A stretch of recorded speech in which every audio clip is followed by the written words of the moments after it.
शिवम सुंदरम। मैं प्रतीक Ram Verma, assistant professor, Shri Gandhi महाविद्यालय, सिधौली, सीतापुर। बहुत से विद्यार्थियों का अनुरोध था कि मैं हिंदी पर भी कुछ वीडियो बना दूँ, क्योंकि मैंने संस्कृत पर लगभग 400 के करीब वीडियो डाल दिए हैं। इसमें बीए के सभी विषयों का मैंने पूर्णतया समावेश किया है। उन्हें यदि बीए में संस्कृत पढ़ने वाले विद्यार्थी भली भांति देख लेंगे तो उनको ज़रूर लाभ होगा, ऐसा मेरा विश्वास है। मेरे कई विद्यार्थी जो पीजीटी की तैयारी, टीजीटी की तैयारी हिंदी माध्यम से कर रहे हैं, उनका यह अनुरोध है कि मैं पीजीटी, टीजीटी या यूजीसी नेट हिंदी में कैसे आसानी से सफल हो जाए, इस विषय पर मैं कुछ आवश्यक वीडियो बना करके डाल दूँ। उनके इस अनुरोध को स्वीकार करते हुए मैंने तय किया है कि हिंदी में जो मुख्य विषय हैं, हिंदी के जो मुख्य आधार हैं, उन पर मैं वीडियो बना दूँ। तो आज मैं हिंदी विषय की शुरुआत कर रहा हूँ। चाहे जो पाठ्यक्रम हो, चाहे पीजीटी हो, चाहे टीजीटी, चाहे यूजीसी नेट हो या असिस्टेंट प्रोफेसर का पाठ्यक्रम हो, सब में हिंदी साहित्य का इतिहास से संबंधित प्रश्न पूछे जाते हैं। इसलिए आज मैं साहित्य का इतिहास दर्शन ये वीडियो बनाने जा रहा हूँ। हिंदी साहित्य का इतिहास दर्शन। इतिहास लेखन के प्रति भारतीय दृष्टिकोण आदर्श मूलक एवं अध्यात्मवादी रहा है, जिसमें सत्य के साथ शिव और सुंदर का समन्वय करने की ओर ध्यान केंद्रित रहा। महाभारत कार ने इतिहास को ऐसा पूर्ववत माना है जो धर्म, अर्थ, काम, मोक्ष अर्थात पुरुषार्थ चतुष्टय का उपदेश देता है। कहते हैं कि इतिहास से धर्म, अर्थ, काम, मोक्ष इसकी आसानी से प्राप्त की जा सकती है। इतिहास के 4 लक्षण यूनानी विद्वान हेरोडोटस ने निर्धारित किए हैं। वो क्या हैं कि इतिहास वैज्ञानिक विधा है, अतः इसकी पद्धति आलोचनात्मक होती है। नंबर 2, ये मानविकी के अंतर्गत आता है, अतः मानव जात से संबंधित है। इसके तथ्य निष्कर्ष प्रमाण पर आधारित होते हैं। ये अतीत के आलोक में भविष्य पर प्रकाश डालता है। कलिंग वुड एक विद्वान ने कहा, इतिहास दर्शन का संबंध न तो अपने आप में अतीत से होता है और न ही अतीत के बारे में इतिहासकार के विचारों से, बल्कि उसका संबंध उन दोनों के पारस्परिक संबंध से होता है। कार्लाइल ने कहा था कि किसी राष्ट्र के काव्य का इतिहास वहाँ के धर्म, राजनीति और विज्ञान के इतिहास का सार होता है। तो सबसे पहले बात आती है कि हिंदी साहित्य के इतिहास लेखन की कौन कौन सी पद्धतियाँ, हिंदी साहित्य के इतिहास लेखन की कौन कौन सी पद्धतियाँ, इनको पर जरा ध्यान देंगे आप। पहली पद्धति कौन सी है? वर्णानुक्रम पद्धति। इस पद्धति को वर्णमाला पद्धति भी कहा जाता है। इसमें लेखकों, कवियों का परिचय और विवरण उनके नामों के वर्णानुक्रम के अनुसार किया जाता है। इस पद्धति में जैसे कबीर और केशव का विवेचन, क्योंकि का से कबीर और का से केशव, तो दोनों का विवेचन एक साथ किया जाता है। जबकि कबीरदास भक्ति काल के हैं और केशवदास रीति काल के हैं, लेकिन दोनों का उल्लेख एक साथ किया जाएगा। ये क्या है? वर्णानुक्रम पद्धति।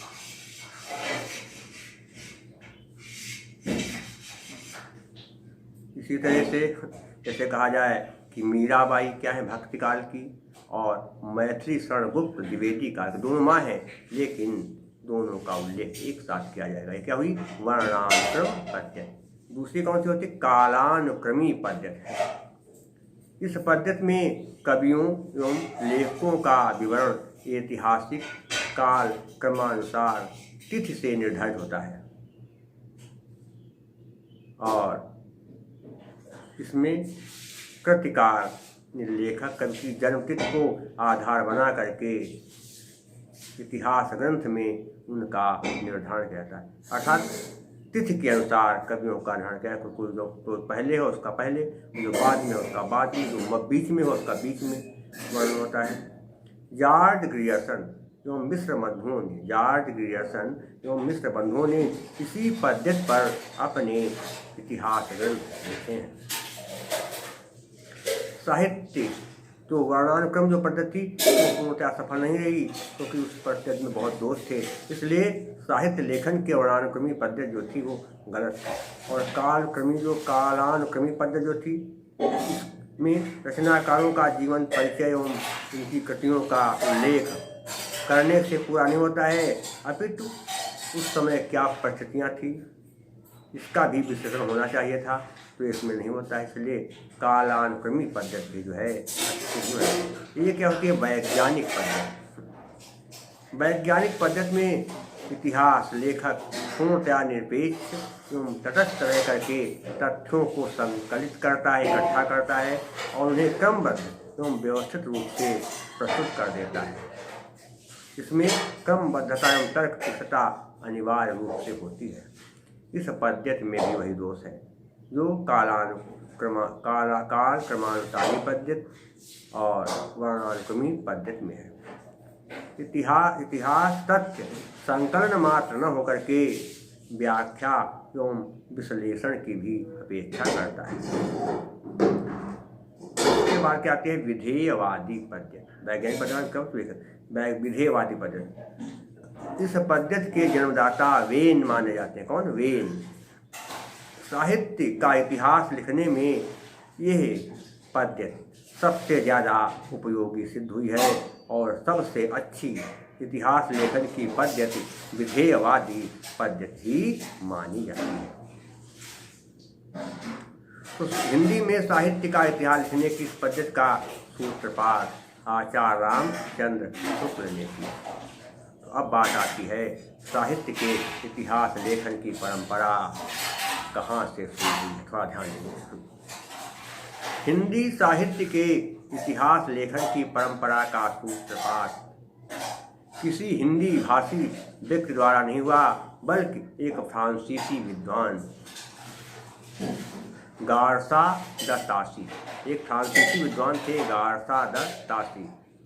उन्होंने एक ग्रंथ लिखा हिंदी साहित्य का इतिहास, और उसका नाम गार्सा द तासी जो फ्रांसीसी विद्वान थे, उन्होंने फ्रेंच भाषा में इस्तवार द ला लिटरेचूर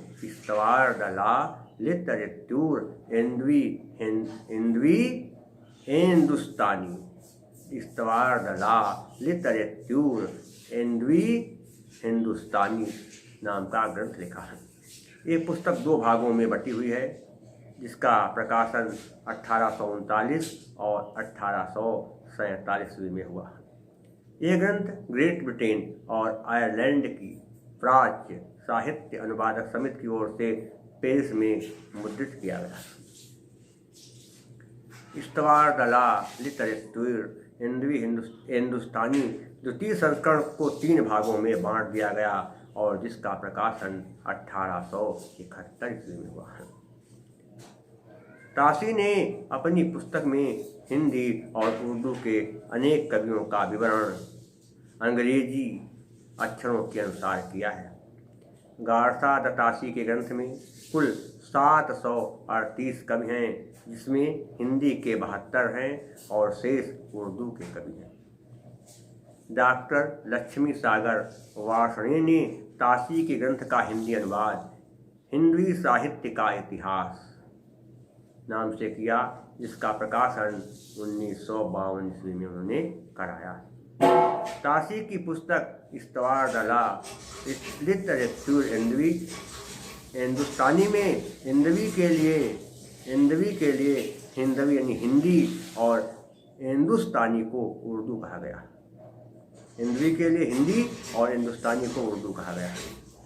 हिंदी साहित्य इतिहास लेखन की परंपरा में हिंदी भाषा में लिखा गया पहला ग्रंथ महेश दत्त शुक्ल का है, जिसका नाम है भाषा काव्य संग्रह। भाषा काव्य संग्रह का प्रकाशन सन 1873 में नवल किशोर प्रेस लखनऊ से हुआ। इसके बाद एक विद्वान आए जिनका नाम था शिव सिंह सेंगर ने शिव सिंह सरोज नाम से हिंदी भाषा में दूसरा महत्वपूर्ण ग्रंथ लिखा, इतिहास ग्रंथ लिखा। शिव सिंह सरोज का प्रकाशन 1883 ईस्वी में हुआ। शिव सिंह सरोज में ये लगभग 1838 भाषा कवियों का जीवन चरित्र है और उनकी कविताओं के उदाहरण दिए गए। सन 1888 ईस्वी में एशियाटिक सोसाइटी ऑफ बंगाल की पत्रिका के विशेषांक के रूप में ग्रियर्सन द्वारा रचित the modern vernacular literature of Hindustan का प्रकाशन कब 1868 में ग्रियर्सन ने the modern vernacular literature of Hindustan का प्रकाशन करवाया 1888 ईस्वी में ग्रियर्सन ने अपने ग्रंथ का प्रकाशन करवाया। जॉर्ज ग्रियर्सन द्वारा रचित the modern vernacular literature of Hindustan को सच्चे अर्थों में हिंदी साहित्य का पहला इतिहास ग्रंथ माना जाता है। ग्रियर्सन ने अपने ग्रंथ में 952 कवियों को शामिल किया है। डॉक्टर किशोरीलाल गुप्त ने the modern vernacular literature of Hindustan का हिंदी साहित्य का प्रथम इतिहास शीर्षक से हिंदी में अनुवाद किया, जिसका प्रकाशन 1957 में हुआ। ग्रियर्सन ने कवियों और लेखकों का काल क्रमानुसार वर्गीकरण तथा उनकी प्रवृत्तियों को स्पष्ट किया। इसके अलावा जॉर्ज ग्रियर्सन ने प्रथम बार हिंदी साहित्य का भाषा की दृष्टि से क्षेत्र निर्धारण करते हुए संस्कृत, प्राकृत एवं अरबी फारसी मिश्रित उर्दू को उससे अलग कर दिया। हिंदी साहित्य के विकास क्रम का निर्धारण चारण काव्य, धार्मिक काव्य, प्रेम काव्य और दरबारी काव्य के रूप में किया गया है। 16वीं 17वीं शताब्दी के युग भक्ति काल को हिंदी काव्य का स्वर्ण युग जॉर्ज ग्रियर्सन ने माना है।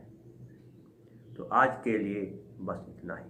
शेष मैं आपको अगले अंक में पढ़ाऊंगा। तब तक के लिए नमः संस्कृताय सत्यम शिवम सुंदरम।